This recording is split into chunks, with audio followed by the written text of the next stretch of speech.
But it's going to be a temptation for you a lot of times to be looking at me and talking to me like this. But the best you can, remember you're talking to that. The best you can. But I really more care that you're talking to this. Right. You see, but somebody already was horrible with it just the other day, and they just kept doing this the whole entire time. It's totally all right. Worked out though? Oh yeah, this thing sounds good. Yeah, it all sounded good. Everything was awesome. Like, it was all good. Could you invest in the ones that go on the shirts instead? Would that No, be easier? I could, but that's the thing is like it doesn't. This works. This works. It works. The ones on the shirts, you know, sometimes lose quality. Yeah, we're gonna be talking. You're gonna hear me in that. You're gonna hear yourself in that. Like, oh my gosh. Yeah. Wait, let's try it out first. Oh, we will. I'm gonna get the levels and everything. Hold on. It's a bad thing without having the. Oh, I should probably keep the batteries in there. Then I don't have to keep doing this. Setting the date. Oh yeah. Yeah. That makes sense. Because it dies in it, right? Well, because there is no batteries in it. Right. That I just realized that right now. So 23rd. Today is May. The date is the 7th. Yes. 8th. 8th. And what time is it? Does it say? 4:22.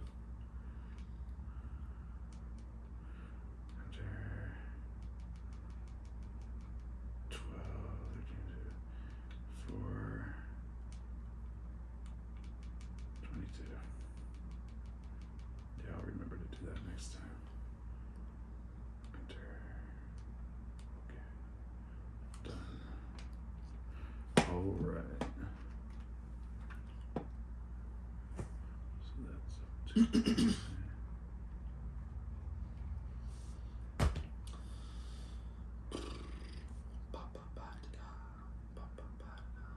Yo.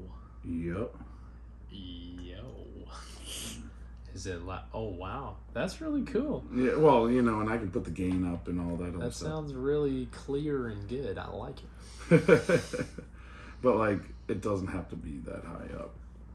Right. Like you can. I feel like we're gonna sing a song. Well, being back here, it's still gonna be good. Like, because you can see the levels hitting right now, and you want them kind of in that center. Hello. Yeah. That's neat. My friend does a podcast too. He does a Christian apologetics. Okay. And he's been doing it for a while. I actually was doing the videos for him. So he would take the videos like this, and I would edit them for him for his social media. And then keep talking. He didn't want to keep paying me, so that should be good. And the cool thing is, I haven't gotten to it yet, but there's also like,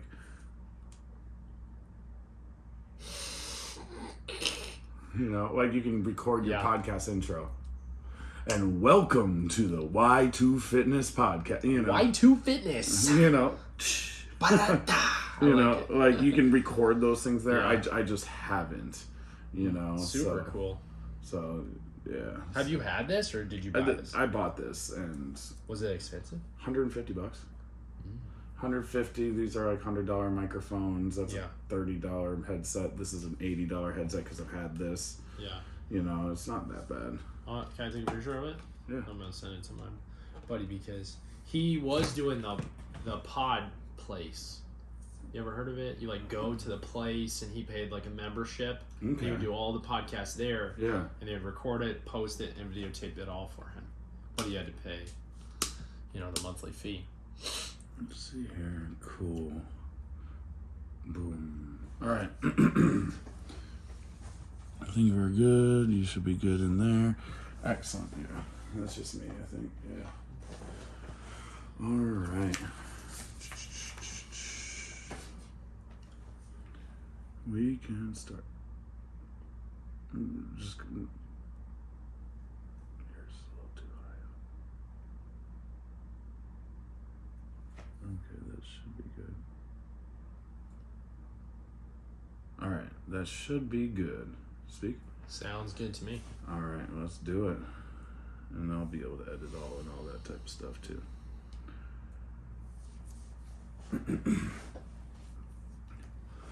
Welcome to the Y2 Fitness Podcast. I'm the host, Aaron O'Connell, and I am here with Jacobs.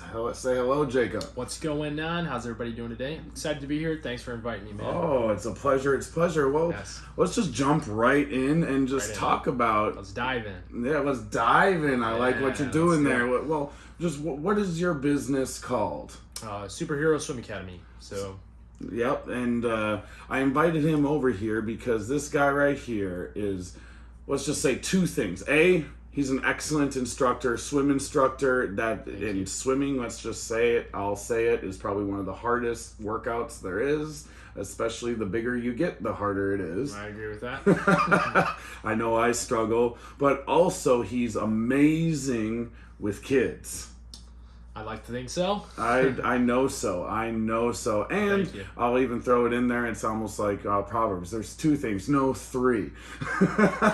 You know, what it always says that, but you also are a man of God, and that's why you're here. Yes. And that's what this podcast is about. It's the why to fitness, and we know that the ultimate why is God. Everything that points to him is always going to be blessed, and if it's not pointing to him, it's meaningless at best. Correct. I agree with that. And fitness is your ability to overcome the task at hand.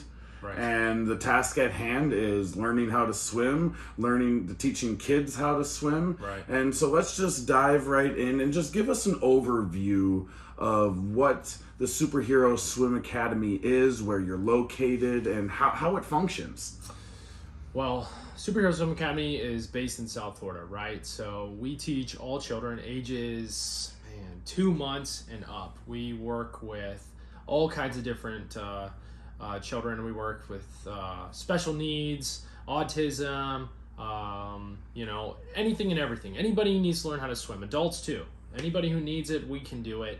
The cool thing about what we do is we dress up like superheroes. We do our best to make it super fun for the kids and just really be the superheroes that these kids need. So ultimately, we dress up like superheroes and we're training the kids to be their own superhero. We're giving them confidence. We're teaching them about independence and self-awareness and water safety. And, when you're working with children, you're not just teaching them the skill that you're coaching, you're teaching them life lessons altogether, because you are ultimately a role model. So you're being placed in that position. And that's why it's so important to, just be aware of how you talk to them and teach them anything. You always want to be building them up. You want to really just be understanding of their feelings and so on and so forth. Children lead with their feelings. Okay. That's all they are, right? It's just big balls of feelings. Yeah. Screaming, crying when they're upset, or jumping around happy when they're excited, or when something's going their way. So it is really important to really be observant and understanding of those things so you can truly educate them. And that's what Superhero Swim Academy is all about, just being the best for the kids so they can have the best upcoming and education that we can possibly provide. I really like that. But you said a lot there. That's totally okay. So let's just unpack that a little bit and just back up all the way to the front.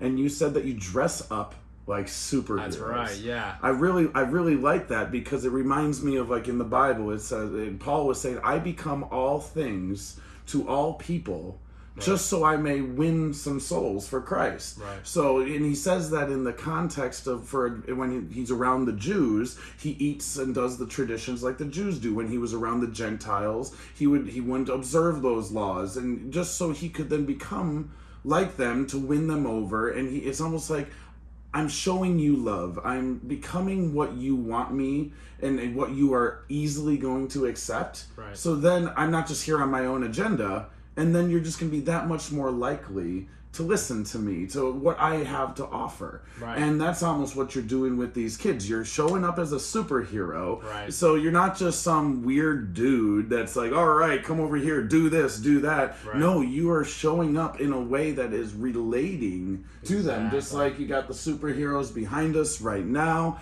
And so they receive that well, I'm sure. 100%. Yeah. So children are going to react. The first time they see you is important. right? And most of the kids, I'm not going to sit here and say I walk in and all the kids are super happy to see me. I'm not going to say that because that's just not true, right? I have some kids don't know me, stranger danger, right? And that's perfectly okay. That's super normal. But you do become more relatable to them and they get more comfortable with you. You know, it has a lot to do with how you talk to them and understand them and get on their level and so on and so forth. So the dressing up as superhero is step number 1, but you know, step number 2 and 3 are just as important. You know, being able to communicate with them, being able to get on their level, being able to, you know, not be an adult. Mm-hmm. You know, dumb it down. Yes. Just literally like become their friend, become a kid. Sometimes I get on my hands and knees, I'll crawl around, I'll play with their trucks with them before I even teach them to go into the water or anything like that. It's just building comfortability. So. See, and I just, it just keeps sparking so much more in the Christian faith with that. Yeah. Because so many people within the church, if they are the ones, which there aren't that many in the church, I'll first be honest with that, but if they are the ones that are trying to win people over, trying to talk about their faith, trying to talk about God, they instantly almost like start saying things that are Christian talk. Oh, you are a sinner. A lot of people don't even know what a sinner is. You got heaven and hell. It's like, well, stop freaking them out. You know, like Right. it's also a judgmental thing. Right. You need to do it. You need to lead with love. That's what Jesus did 100%. so well. He Yeah. he became one of the boys. Yeah. He talked in ways that the common farmer and the common people would understand. Yeah. And that's what you're doing. You're like you said, you're getting down and playing with their trucks before you're putting them into the water, because Right. that water can be scary. 100%, especially with somebody they don't know, right? You know, Mhm. and it really comes down to their past experiences. And a lot of kids, the only experience they have is maybe wearing a floaty with mom and dad or being carried by mom and dad in the pool because mom and dad didn't trust anybody or didn't know anybody. Now they're bringing some stranger in, and they're bringing him to the most dangerous places you can be for a child is in the water, right? So yes, But you also, from what I see through your TikToks, through your Instagram, through all that, you also bring the parents into it as well, don't you? a lot of the times, yes. So this is up to the parents. Okay. So I leave it up to them. They get to decide as the parent if they want to be educated themselves. And I encourage it always because then at least the parents can play with the children throughout the week and they can continuously educate them. You know what I mean? Again, you don't just teach, you don't just give the man the fish, you teach the man to fish, right? Yes, so, yes. and that's the only way to do it. Because if the parents are educated, then the child will in turn become. And when the parents are involved versus when they're not, do you see differences with the kids? How well they receive you, how fast they learn, Right. how easily they're upset or not upset when the parents are there versus when they're not there? 100%. If the child is receiving the same education from everybody who loves him or her, right? The child will always do better. Always, every single time. The biggest issue I have is parents are too afraid. They're too afraid to let their child go. They're too attached. So they can't let their child swim by themselves. They just have something internally that's not letting them let the child go. So that's why I do, if I can, I get them in the water and I teach them. I educate them. I slowly show them it's okay. So in these sessions, because I see the sessions, you're putting the kids straight on into the water face down, and it's 10 months old. Younger, man. Younger. That's what I'm saying. Yeah. I see that. So you're not just training the kids to swim, you're giving valuable life lessons to the adults and the parents as well. Yeah, 100%. Because like you said, to let go, so that just goes with so many different things. I can think of, just parents as their kids grow up, especially nowadays, helicopter parents, when they're getting older, they don't want to transition and understanding they're in adults, which then creates a lot of animosity towards each other. But another thing that was ringing loud and clear when you said, when everyone around them loves them and are part of that training, the kid thrives and takes a village. Yeah. And I think of the church and how so often parents think it's the church's role to raise their kids up. No. They go into the Sunday and say, you need to teach my kid about Jesus with all the stories. But it's like, it's 1/100th of the time that is the church. Yeah. That they're with the kid, whatever, however that may have been. That's probably not the right fraction, but it takes, if the parents just would then say, hey, I'm every day going to bring in a Bible story. I'm going to be taking an active role within my kid's spiritual walk.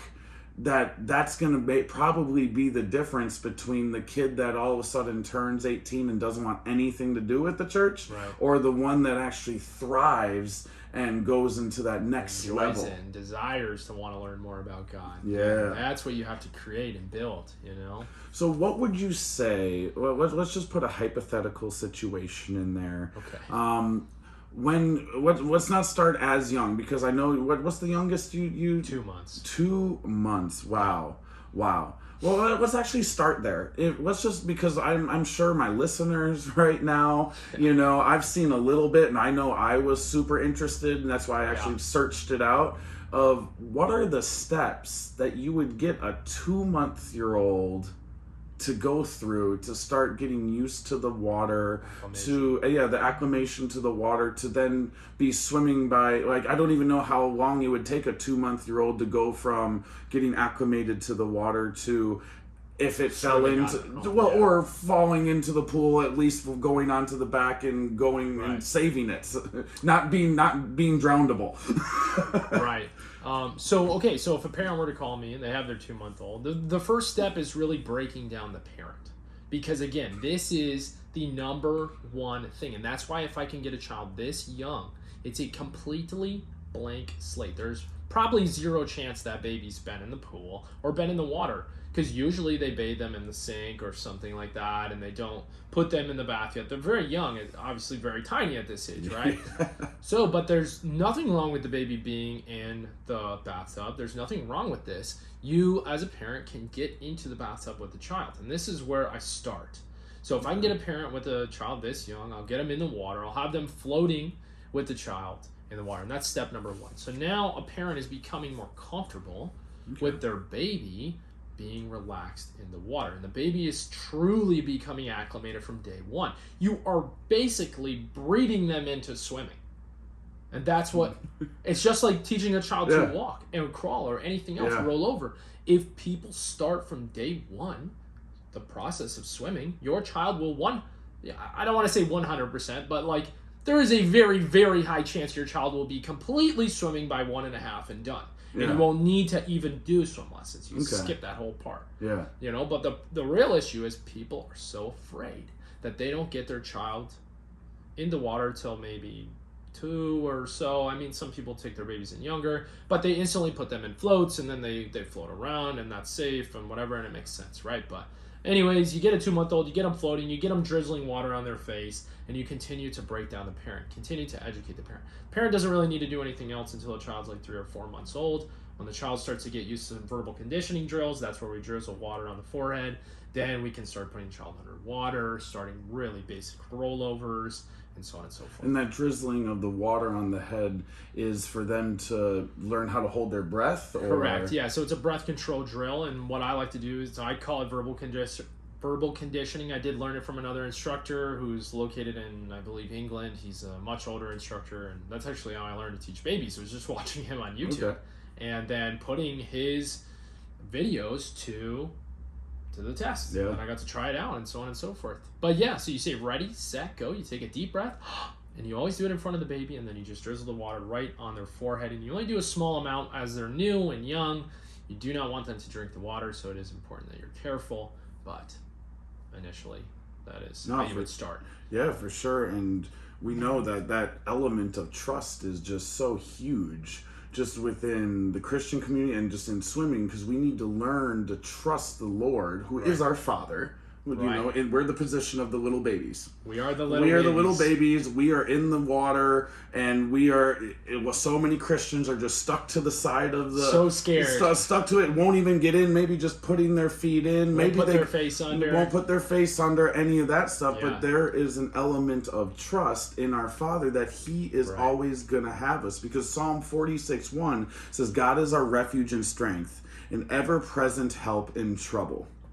And if we truly believe that, well, it's just like, if I know my Father's standing right there and He can swim, He's the man. He's the man. He's my superhero. Right. You know, I know the superhero's right there. Yeah. I am much more inclined to go jump off that darn diving board, well knowing that I can't swim, simply because I know He's going to save come you. get me, Yeah. and I would just want that thrill. And if we could just have that type of trust in our Father, Right. in our earthly Father, how much more would we be willing to accomplish? How much more would we be willing to risk? Because there's so many people that are stuck in jobs that they hate. They're waking up hating life, going to the work, hating the people they're around, and there's little opportunities. God opens up little bits of doors, but they first appear uncomfortable. Right.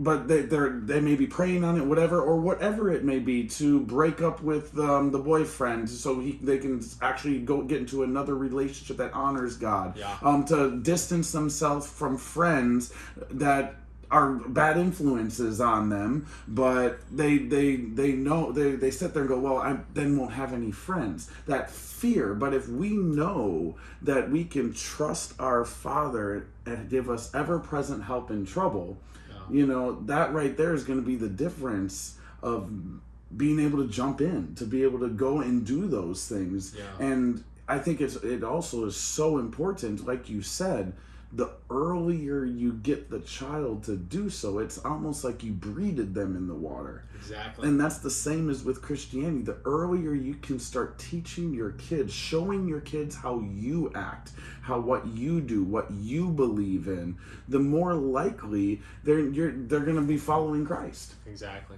Totally agree with that. That is so good. Yeah, and that's why I wanted you on here. I saw the correlations of what you do with Christianity. I'm just like, no, I need to get him. But tell me a little bit more. You're here in Palm Beach. Is it just you? I know it's not just you, but for our listeners, how big are you? Where do you expand? Like how big's your team? So we have about 30 coaches on our team now, which is great, and all of them are amazing coaches, and some of them are career coaches, and that has been the biggest blessing, is being able to find and connect with those coaches that love the children as much as I do, and that have the same passion that I do, and we've been able to just work together and expand throughout most of South Florida. We're from Fort Lauderdale all the way up to Jupiter. We have 5 active locations where children can come and attend swim lessons, and we offer everything from private swim lessons to group swim lessons, and we're in Lake Worth, Wellington, Westlake, West Palm, Coral Springs. We're now in Plantation, and we're looking at opening actually a second school in Plantation because Plantation's doing so well. And I love that, because it's not just you. So many people that are doing lessons, coaching, personal training, fitness things. It usually comes with this selfish vibe. I'm going to do it all. I can't trust this other person to be there. Right. But even within the Christian community, we are a body. We are meant for community. We thrive in community. The biggest companies out there are the biggest because they allowed the reins to get given to other people. Yeah. And 1 Corinthians 12 through 14 says, just as a body, though one, has many parts, but it's all many parts form one body. So it is with Christ. And that right there has 2 implications I see on swimming, and at least with your business as well, is you are a community. You guys all have the same goal of teaching these kids, which makes you that much more effective, makes you grow that much more, because it's not about your business and you making the money. It's about you teaching these kids and filling a need within the family and saving lives even. Right. But also on top of that, swimming inside of itself can be that community. Yeah. It can be that team sport. Usually, if they were to go further along with it, not just learning it, let's say you get one of those kids and they love the water, they start thriving, they get on a swim team. Yeah. And correct me if I'm wrong, yes, you have your individuals, but usually you win as a team as well. Correct. Yeah, exactly. And we do have kids. We have one child right now that's on the King's Academy swim team, which is extremely hard to get on, extremely hard to be a part of, and he was with us for years. And it's cool to watch him. They always send me his oh, he's got to meet here, he's got to meet here. Yeah. Unfortunately, I haven't been able to get out and watch him because teaching kids is a hard business, man. It never ends, and people keep having kids, dude. So let's dive into that just a little bit. What are some of the challenges on your side of things? Yeah. Being you can head it on two areas. One, just in the challenges of the individual running the lessons. Okay. And also B, what are the challenges of running a business like this? Well, I like to tell people, or I explain to people, that there's very few businesses that are as stressful as this one. This is an extremely stressful business. It really is. It's not for everybody. And usually it's due to staffing and dealing with different types of parenting styles. And, there's nothing against parents, nothing against other people, but some people can't coach. They just don't have it in them.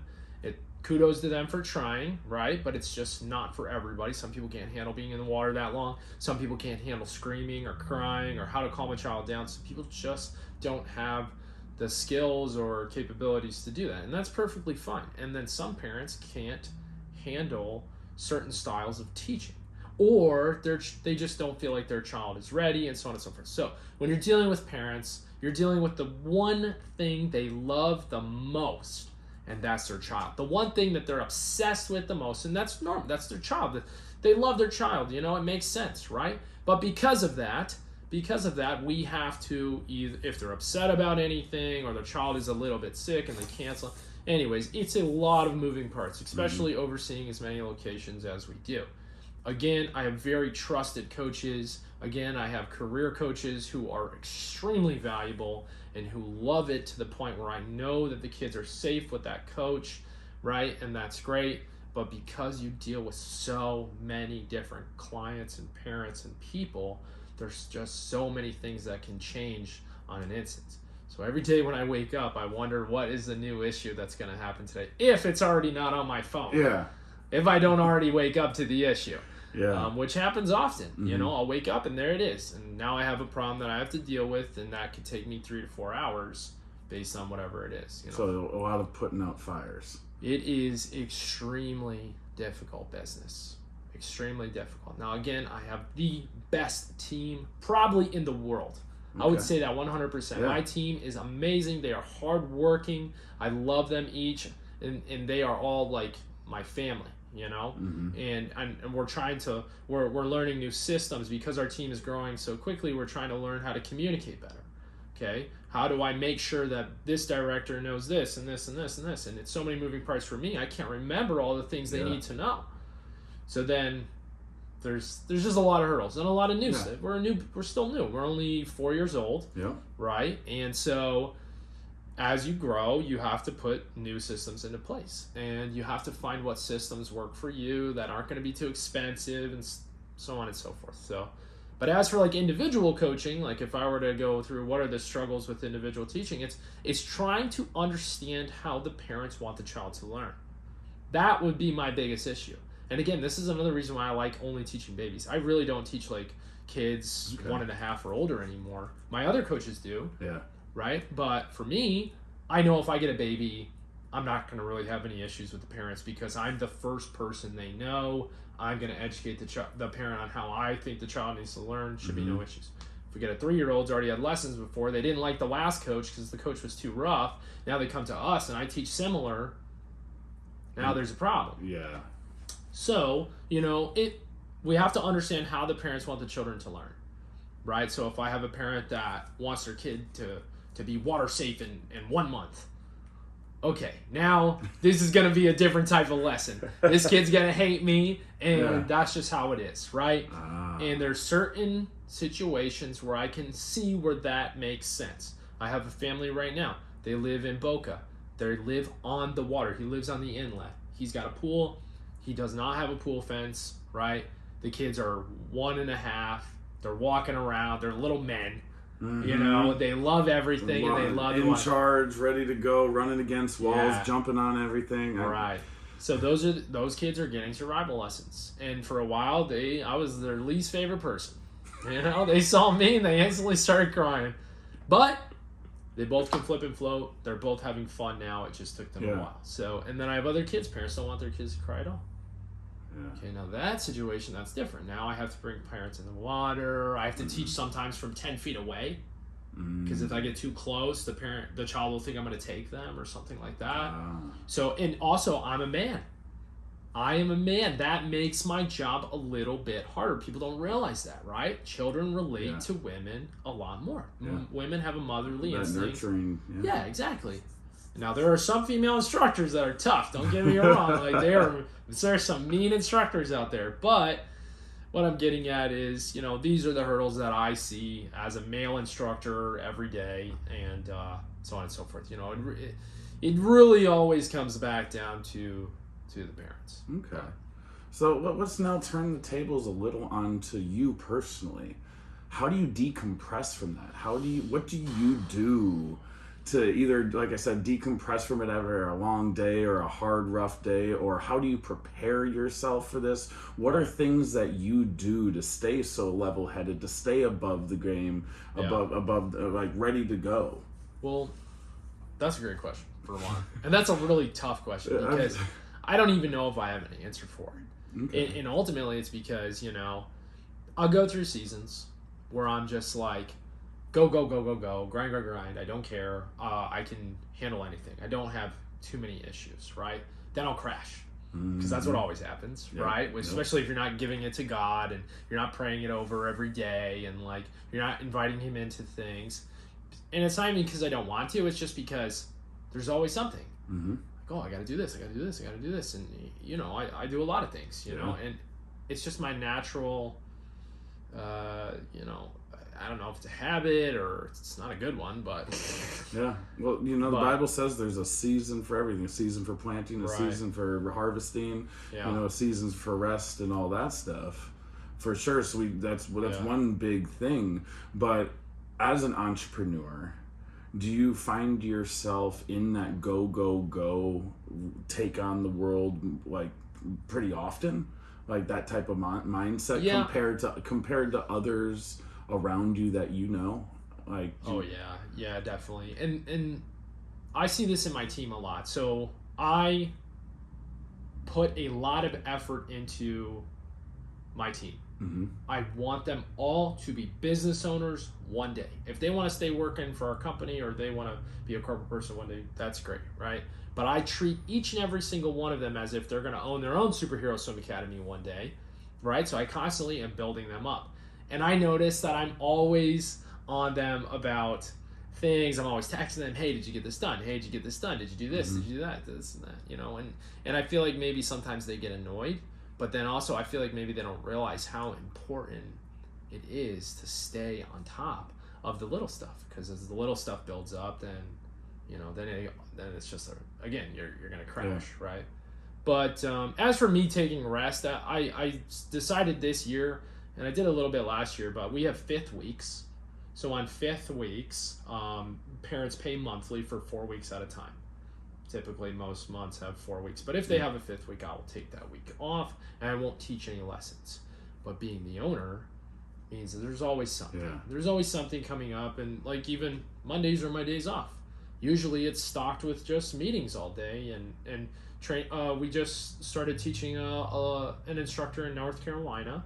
She wants to just do private lessons, and so we're trying to set her up, and so I've been training her each week. And as you know, I'm on social media, and we have the largest Facebook, the largest TikTok in the entire world for educating parents. So that is like Talk about it. Boast. I'll let you boast a little bit. Okay. Tell me about those followers on TikTok and what you've built, because that's something that is commendable all inside of itself. Not only have that many employees, not only doing all that you're doing, not only pouring into your employees, not only handling the kids, not only handling the parents, right, but you also have a thriving social media presence. Right. Yeah. And like, what are your followers on TikTok, Instagram? Instagram I don't put that much effort into, but sure. TikTok, because TikTok takes so much time. But like, I think TikTok's like 750 right now or something like that, 000? which is great. I believe TikTok 100% is a vanity number. I don't really think those numbers are good. What really you need to look at in a successful social media page, especially on TikTok, is like, okay, how many views are their videos truly getting? Are they consecutive in the views, and so on and so forth? A good page should be getting anywhere between 10 and 50,000 views on average, and then every once in a while maybe a couple million. You should have some that are sending the millions. But yes, that was extremely difficult to build. That was something I started during COVID, and it was just constantly posting, putting myself out there, vulnerability. I get a lot of hate from a lot of people. A lot of people don't like how I teach. That's normal, that's just part of the swim business. Mm-hmm. There's a lot of instructors that love me and use my stuff, and I got a lot of parents that love me and like the videos, and then I got tons. I get hate mail, I get hate emails, I get bad reviews on our pages on Google and on Facebook. That's tough, because again, this is a business I started, so it's like I love it like a baby, and like when I get a bad review, I feel hurt. Yeah. And it was worse when I first started it. When I got like my first one, dude, I couldn't sleep for like 3 days. Wow. It like takes that much out of you, and that's another reason why like this is so stressful for me, because like when a couple things go wrong, I'm hurt, like emotionally. I'm like taking a toll. So I've really tried to draw my emotions out of things and really just try to focus on, what's the problem? How do we solve it? What's the problem? How do we solve it? Let's just move on. Yeah. And speaking on those emotions, what would you say is your ultimate goal with this? Like not only the future of it, but also like the why behind it, because clearly you care, like you just said, it's your baby, it's you, it reflects you, it's your biggest thing you've built. So there's got to be a purpose behind it, but also your goal for everything as well. Well, I want to educate swim instructors. Mm-hmm. That is my ultimate goal. It used to be educate the parents, and I still want to do that, and that's what the social media is so helpful with. I am able to educate parents all over the world, which is great. But I found that if I truly want to make a real impact, I can build 30 schools here. Great, right? Still limits me. Still limits how many children we can work with, how many children we can teach. Right? Mm-hmm. Can't impact and show as many children the love that they need and deserve to learn how to swim, right? By only having those physical locations. Physical location would be cool, right? Mm-hmm. That'd be awesome. I can't wait to see it in lights one day. That'd be great. But like, I want to be able to educate coaches all over the world, have some sort of curriculum for them so that they can learn, and I can share my love and passion with them at like a very affordable cost, and they become a superhero coach. You know what I mean? Like, I would love to see superhero. They don't even have to be a superhero swim academy. That doesn't matter. They're just certified superhero. They're a superhero swim instructor, and that's who they are. They've gone through our training. So that's my long-term goal. Yeah. Right. And the why is again, it's to show coaches how to teach out of love, and how to teach with that sort of passion, and just honestly share mine with them. Yeah. And how would you then tie that in your walk with Christ? Because clearly showing love and all that stuff is automatic, because Christ is love.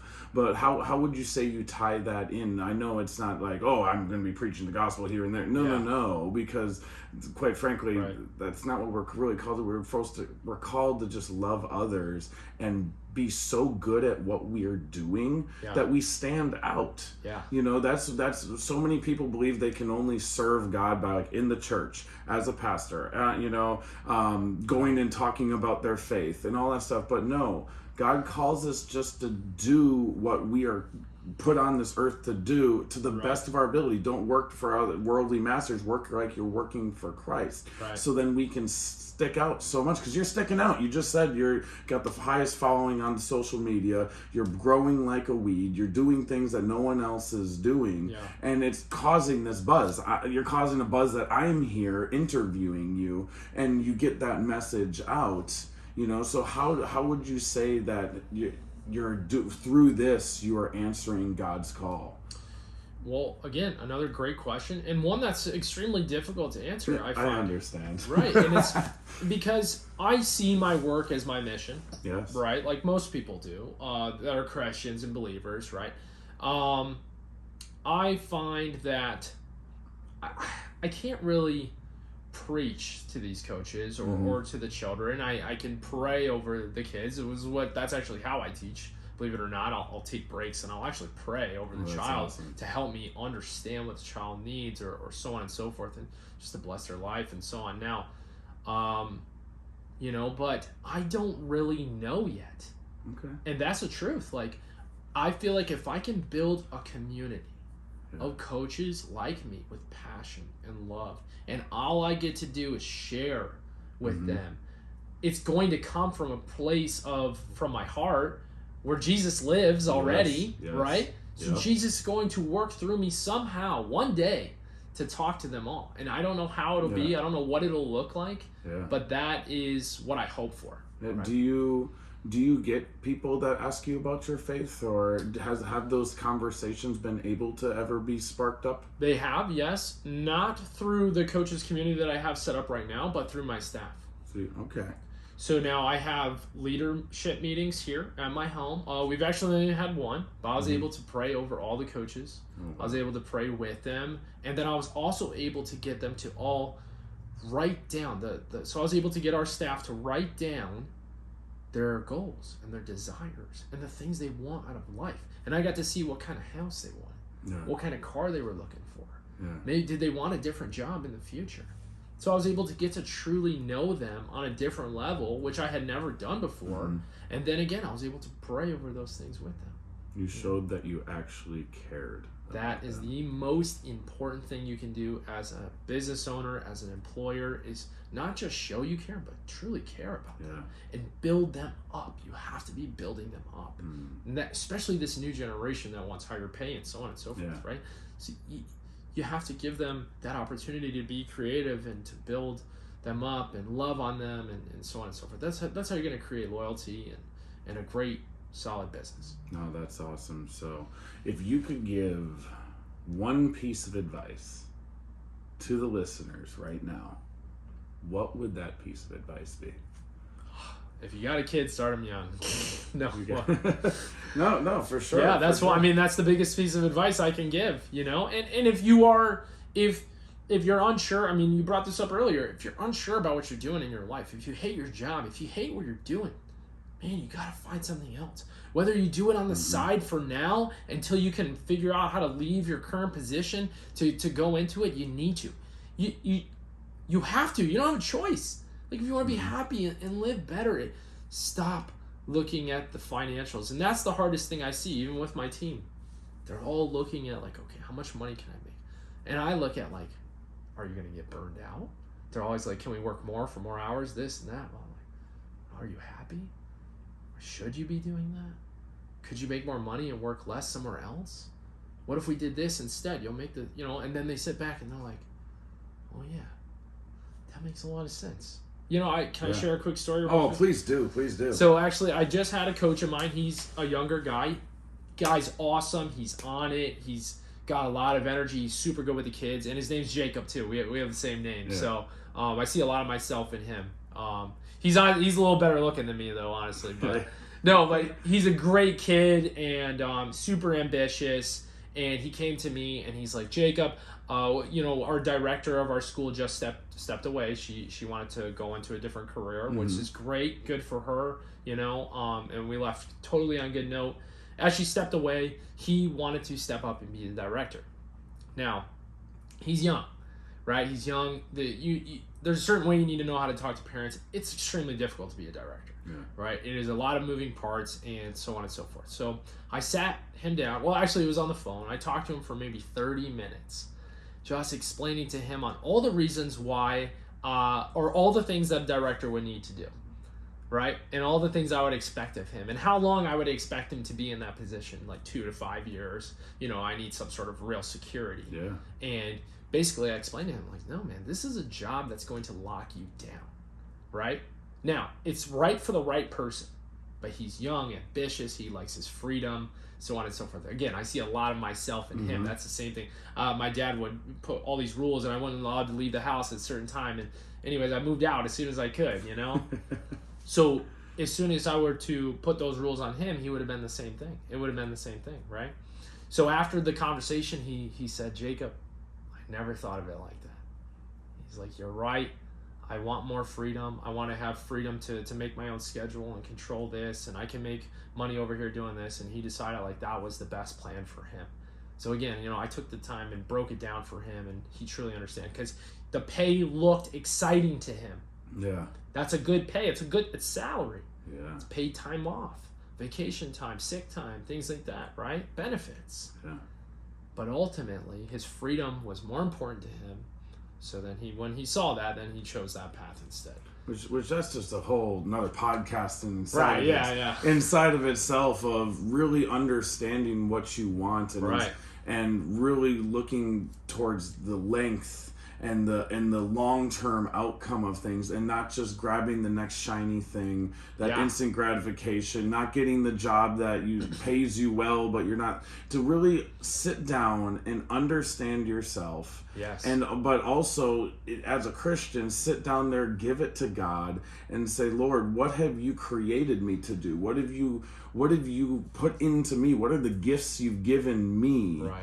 To be able to handle XYZ or not be able to handle XYZ, and be able to really look at the totality of the picture and be able to make an educated decision. And that's what I just admire about you so much, is that you are leading from a place of love, a place of caring, but you're not just doing it for the bottom line. You're not just doing it to grow like a rapid weed. You are taking the time and caring about the individual parts, everyone from the client to the parents of the client, all the way to the systems, to social media, everything. And that's why I wanted you on this podcast, because you are set apart, man. Thank you. I truly believe you're destined for great things. This business is destined for great things. And let's just I want to end it here. We could talk for a while, but please tell the listeners where they can find you, how they can find you. Definitely. All that great stuff. Yeah, I mean, if you're interested in watching our videos or checking out everything that we do at the Superhero Swim Academy, all you got to do is type in Superhero Swim Academy anywhere. YouTube, Facebook, Instagram, TikTok.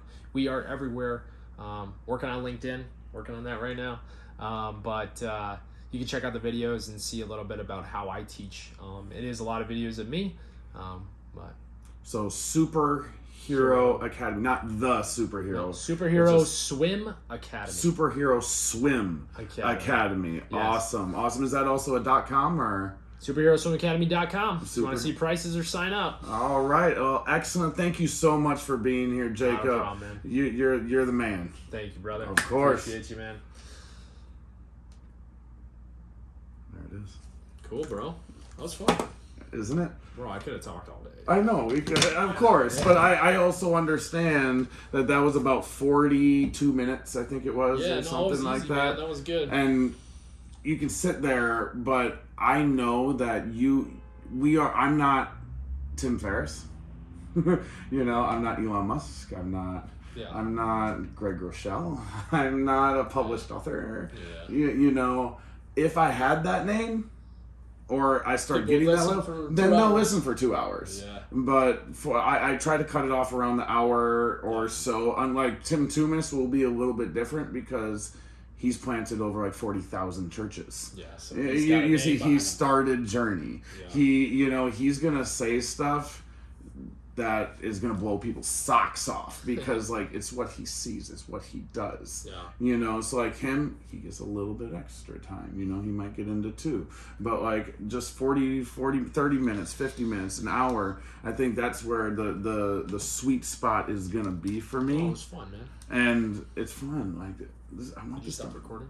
Oh yeah, that's true. There you go. Yeah, this says 40.